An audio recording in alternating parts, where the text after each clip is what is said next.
रात के 12 बज चुके थे। भाई ने धीरे से मेरे कमरे का दरवाजा खोला और अंदर आकर मुझे सोता हुआ देखकर अंदर से दरवाजे की कुंडी लगा दी। मैं भी सोने का नाटक ही कर रही थी। कमरे में हम दोनों के सिवा और कोई भी नहीं था। मुझे अच्छे से मालूम था कि मेरा भाई आधी रात को मेरे कमरे में किस लिए आया है।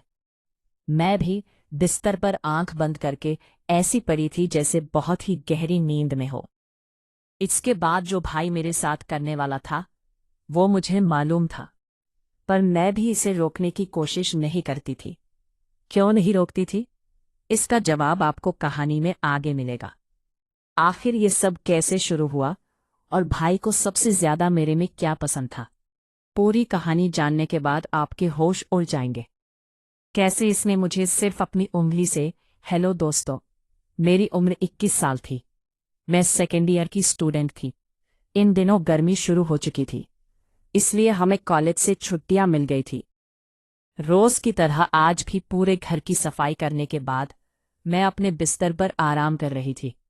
थकावट इतनी ज्यादा थी कि ऐसा लग रहा था जैसे पूरा बदन अकड़ गया हो।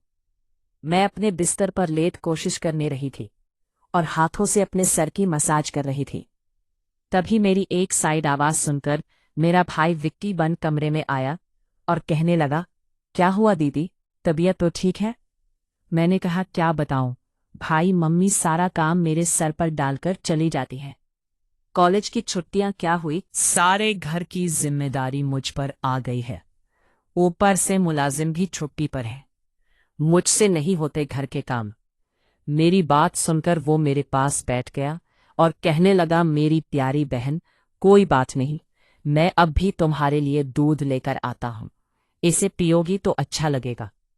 विक्की की बात सुनकर मैं मुस्कुरा दी और कहा, बस तुम बाहर से ले आना, मैं थोड़ी देर सो जाऊंगी। इसके बाद वो वापस दूध लेकर आया।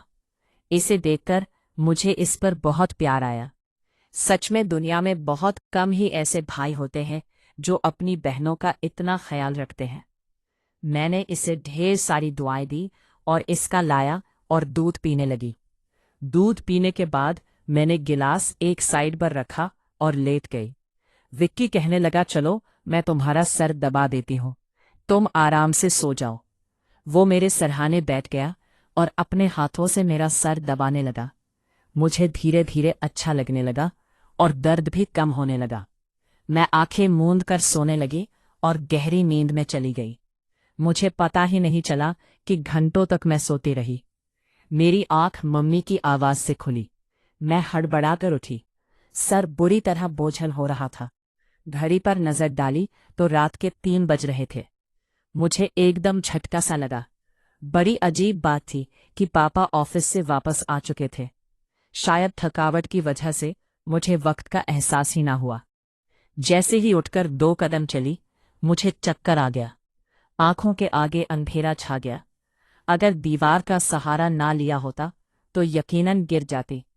फ्रेश होकर बाहर आई तो देखा खाने की टेबल पर सब मेरा ही इंतजार कर रहे थे। मैं जाकर आराम से कुर्सी पर बैठ गई। विक्की मुझे देखकर मेरी प्लेट में खाना डालने लगा।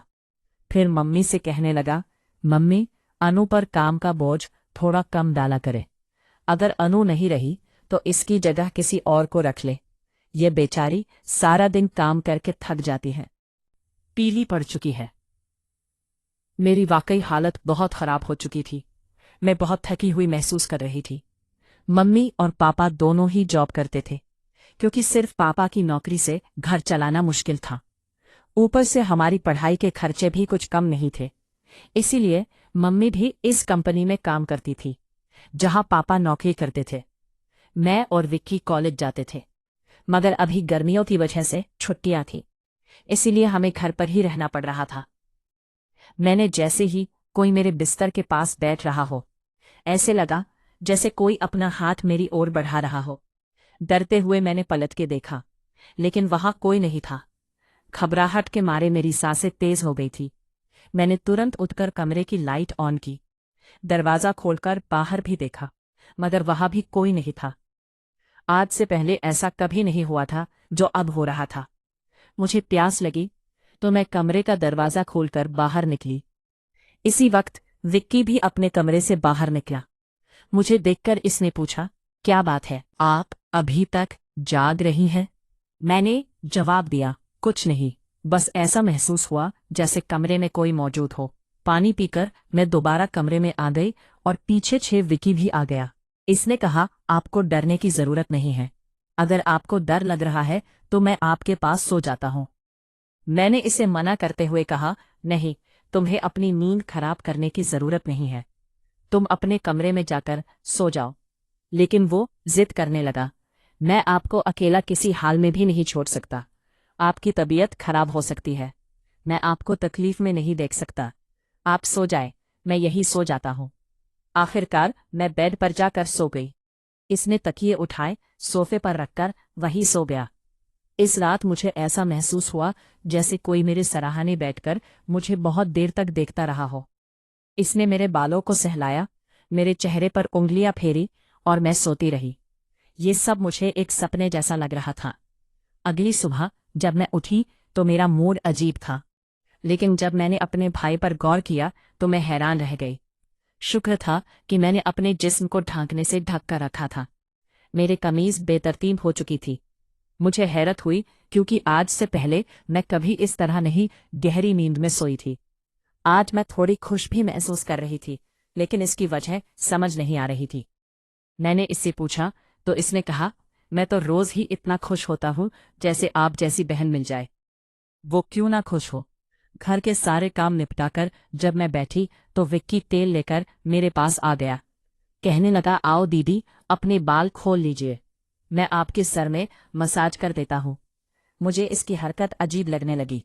मैंने कहा, ये तुम्हारा काम नहीं है, जाओ अपने दोस्तों के साथ घूमो, फिर मुझे मसाज की जरूरत नहीं है।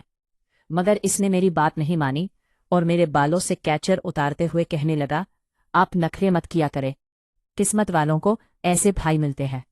जब आपका भाई आपके खूबसूरत रेशमी बालों में मसाज करना चाहता है तो आपको क्या समस्या हो सकती है? आज है, मैं आपके सर की मसाज कर देता हूं, आपको बहुत मिलेगा।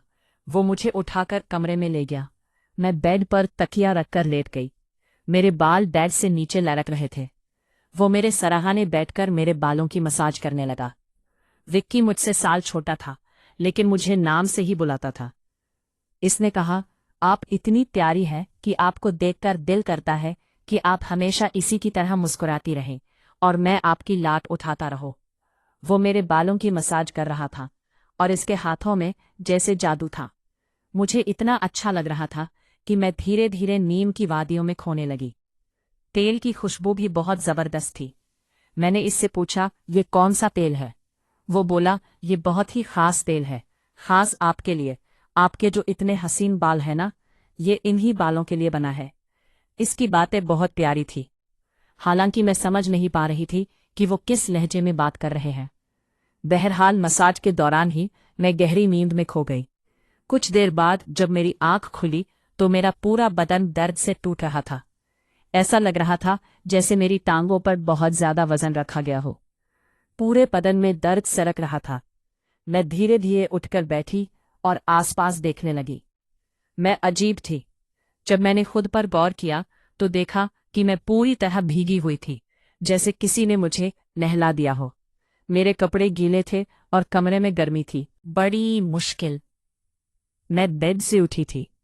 मुझे चक्कर आ रहे थे, चलना मुश्किल हो रहा था। मैं अपनी समझ नहीं पा रही थी ऐसा क्यों लग रहा था। मैंने सोए नहीं बल्कि कोई भारी मेहनत वाला काम किया हो। बड़ी मुश्किल से चलकर मैं बाथरूम की फ्रेश हुई। अपनी आप पर गौर किया तो लगा जैसे शरीर बुरी तरह से थकावट से भरा था। जब मैं कमरे से बाहर निकली तो मुझे फंसफाने की आवाजें सुनाई दी। ऐसा लग रहा है जैसे कोई किसी से बात कर रहा हो घर में। मेरे विक्की के अलावा कोई नहीं था। फिर वो किसी से बात कर रहा था। मैं पहले किचन में पानी पीने गई, मगर तब तक वो फसफसाहट रुक चुकी थी। मैं किचन के दरवाजे के पास खड़ी थी जब मैंने बैठक से किसी को निकलते देखा।